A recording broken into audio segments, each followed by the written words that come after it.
Tersebarnya virus corona di puluhan negara, bahkan dunia, membuat TV menyiarkan betapa bahayanya virus corona.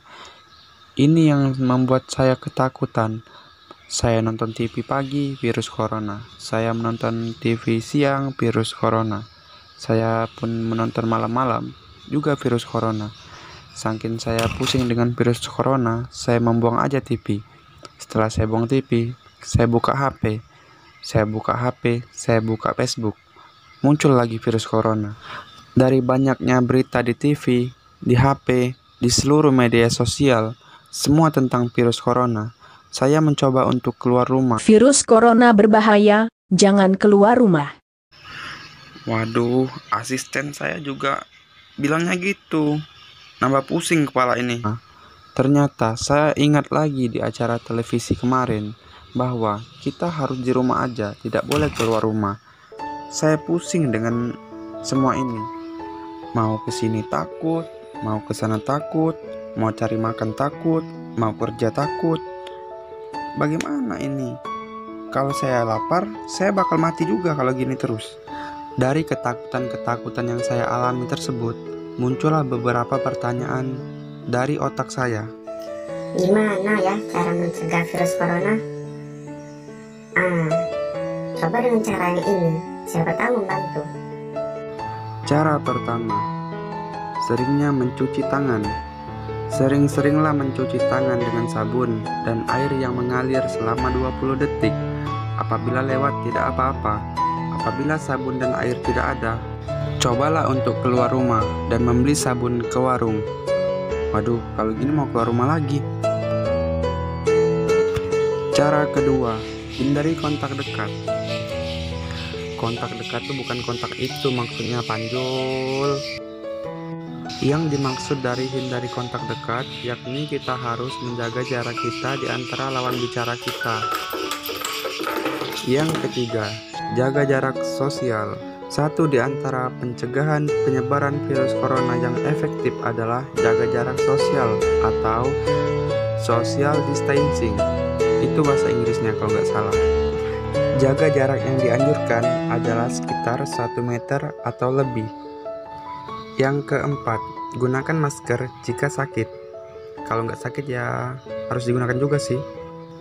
Kenapa demikian? Ya karena jika kita memakai masker, bertemu dengan orang yang sakit, kita akan insya Allah bebas dari virus. Ketika kita yang sakit, dia yang nggak kena penyakit, kalau kita bertemu dia, bisa-bisa dia yang kena penyakit juga. Yang kelima, tetap tinggal di rumah. Lebih tepatnya lagi, rumah kita sendiri, jangan rumah tetangga. Dengan tidak keluar rumah, alias tetap berada di rumah saja, kita akan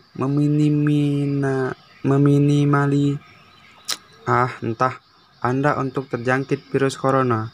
Hal ini juga yang harus kita lakukan dan terapkan di rumah kita. Dengan menerapkan ini, berarti kita mengurangi kegiatan kita di luar rumah. Kita sudah melakukan satu langkah untuk mencegah terinfeksi virus corona.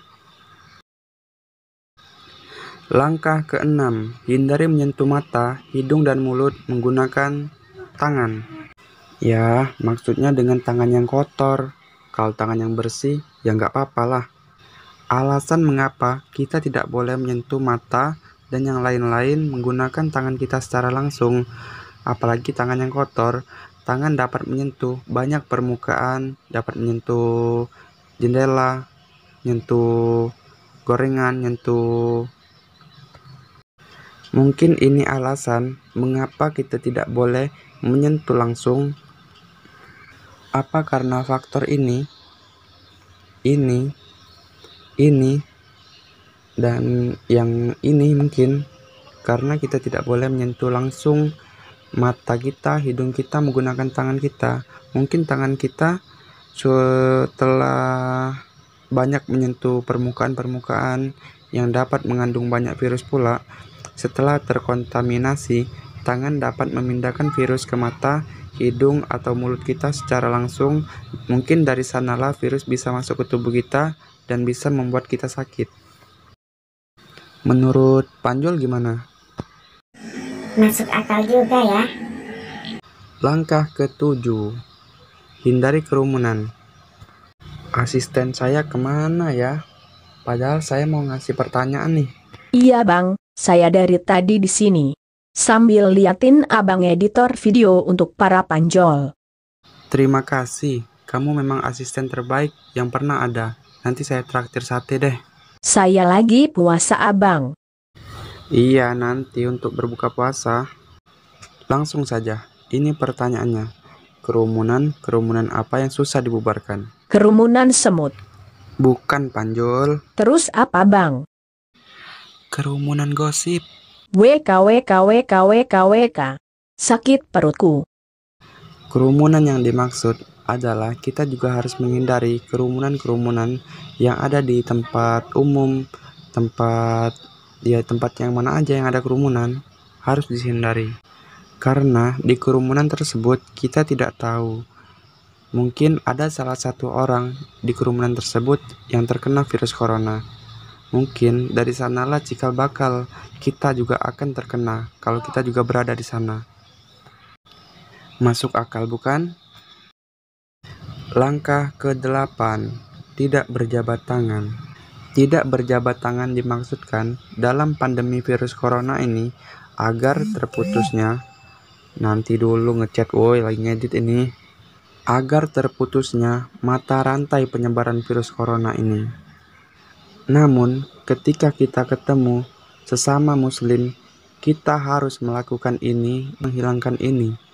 Ini apa maksudnya?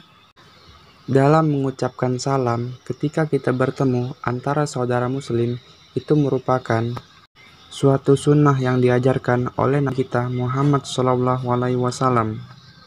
Ketika kita mencintai beliau, kita haruslah melakukan sunnah-sunnah yang dianjurkan oleh beliau. Langkah ke-9, selalu perbarui informasi terkait COVID-19. Yakni kita harus mengikuti saran yang diberikan oleh penyedia layanan kesehatan, tetap ikuti informasi terkait perkembangan COVID-19. Langkah yang terakhir, langkah ke-10, segeralah ke rumah sakit bila alami gejala COVID-19. Untuk gejala COVID, demam tinggi, batuk, dan kesulitan bernapas, itu merupakan gejala-gejala yang ditimbulkan oleh penyakit ini.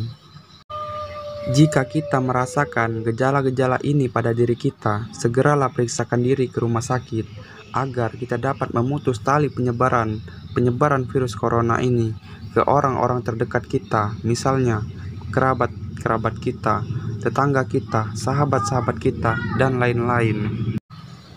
Mungkin itu saja yang dapat saya sampaikan karena saya sudah capek. Jangan lupa like, share, dan subscribe channel ini agar terus berkembang. Jika ada yang ingin bertanya, silakan bertanya di kolom komentar di bawah.